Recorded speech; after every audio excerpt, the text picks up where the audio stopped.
This is Democracy Now!, democracynow.org, The War and Peace Report. I'm Amy Goodman. The Ukrainian President Volodymyr Zelensky is giving a virtual address to both chambers of the U.S. Congress today. He is expected to repeat his call for NATO to impose a no-fly zone. President Biden so far rejected his request, but some in Congress and former officials have embraced the idea. Meanwhile, a group of foreign policy experts have signed on to an open letter opposing a no-fly zone. The letter was co-written by our next guest, Stephen Wertheim. He's a senior fellow in the American Statecraft Program at the Carnegie Endowment for International Peace and the author of the book, Tomorrow the World, The Birth of U.S. Global Supremacy. Stephen, welcome back to Democracy Now! It's great to have you with us. Talk about what it means to impose a no-fly zone and why you're opposed, what this letter is all about. Well, a no-fly zone strikes many people as a humanitarian measure or a technical measure. Our experience with no-fly zones comes from the last 3 decades in which a small number of no-fly zones have been imposed against much weaker enemies than Russia. But what it means is that the United States and NATO forces would commit to shoot down enemy planes, any enemy plane that enters the zone. It's quite clear Russia would not voluntarily comply with our verbal declaration of a no-fly zone. So we'd have to shoot those planes down. And to do that, we'd have to patrol the area with our own planes to gain supremacy in the skies over Ukraine. And to do that safely, we would have to destroy the enemy's air defense systems on the ground as well. Many of those are located in Belarus, and some potentially may be located in Russia. Indeed, Russians could fire at U.S. and NATO forces from Russia, and then the question would become, would we go to war and exchange fire with Russians who are located inside Russian territory? So as you start thinking about how a no-fly zone would actually unfold, it becomes very obvious this would be direct involvement in the war against Russia.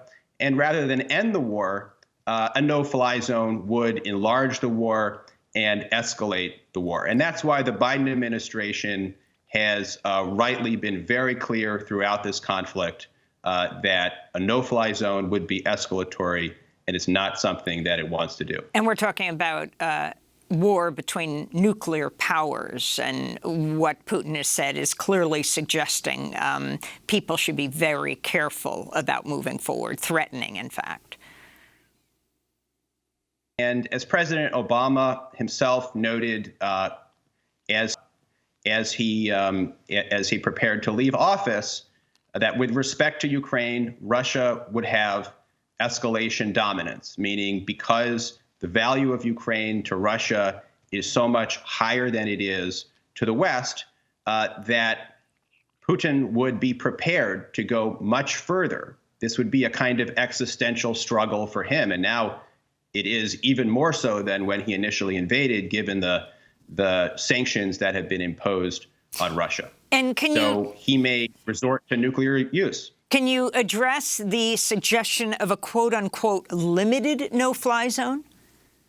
It's hard to know what that would mean exactly. One has to specify where a limited no-fly zone would be imposed. But again, there is no really limited no-fly zone. A no-fly zone means a commitment not just to declare something, but to enforce it by making sure that Russian planes cannot fly within that zone. And so it would clearly be viewed as an act of war and an escalation by Russia. Russia wouldn't be wrong to view it that way.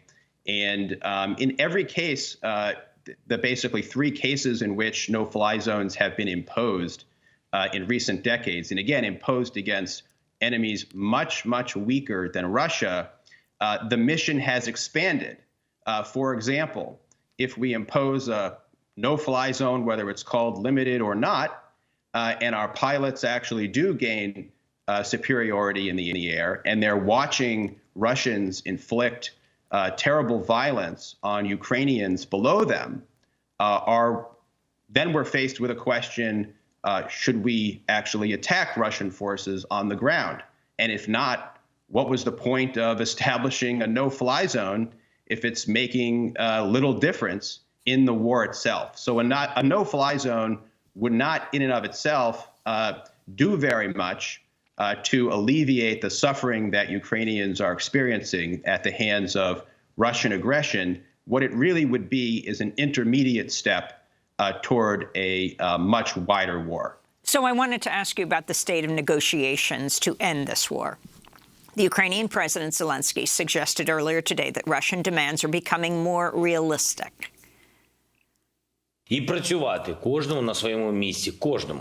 should work, including our representatives, our delegation, for negotiations with the Russian Federation. It is difficult, but important, as any war ends with an agreement. The meetings continue, and I am informed the positions during the negotiations already sound more realistic. But time is still needed for the decisions to be in the interests of Ukraine. Zelensky's remarks came a day after he acknowledged he doesn't expect Ukraine to join NATO anytime soon, which is very significant. And during a news conference yesterday, The Intercept's Ryan Grim asked White House Press Secretary Jen Psaki what the U.S. is doing to advance peace negotiations and whether the U.S. would lift its sanctions on Russia if it reached a peace deal with Ukraine. This is just a small part of what she said.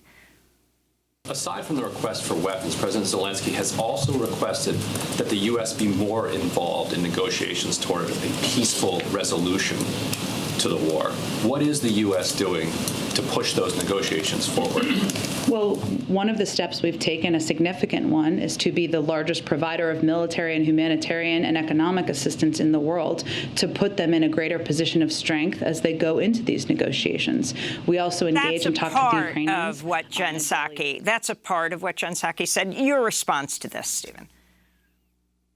Well, it is encouraging that President Zelensky is now being even more explicit, continuing a string of remarks over the past week or so, in which he has expressed a real openness to making a settlement to the war, suggesting that he's open to committing to neutrality for Ukraine with respect to NATO. And that has been a core demand of Russia, a consistent demand going back a long time. And there are also some encouraging words coming out of the Biden administration as well. Secretary of State Tony Blinken just recently suggested that the sanctions that have been imposed on Russia were not intended to be permanent. And what that signals is perhaps a willingness on the part of the United States to drop some of the most draconian sanctions on Russia if that becomes necessary in order to secure a peace settlement that the legitimate government of Ukraine, led by Zelensky, would desire. And so that's the key.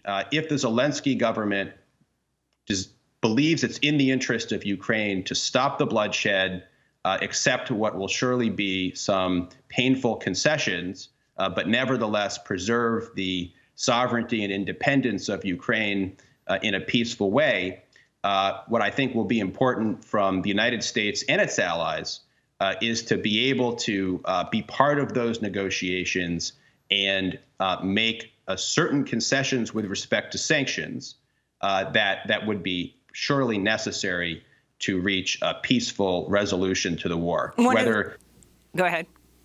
Whether we're at the point where, in fact, Russia is willing to make an agreement, that is hard to judge, but we may get there in the coming weeks. One of the key demands from Russia so far has been no intermediate or shorter-range missiles deployed close enough to hit the territory of the other side. Explain this, and we just have 30 seconds.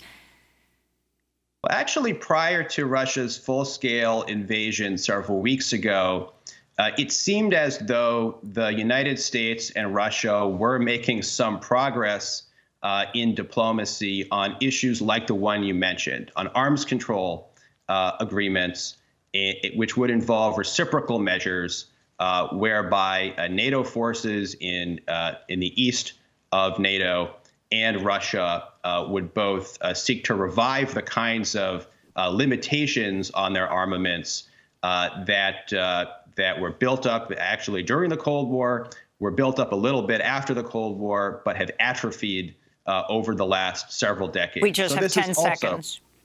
This is also something that could be part of an ultimate peace agreement.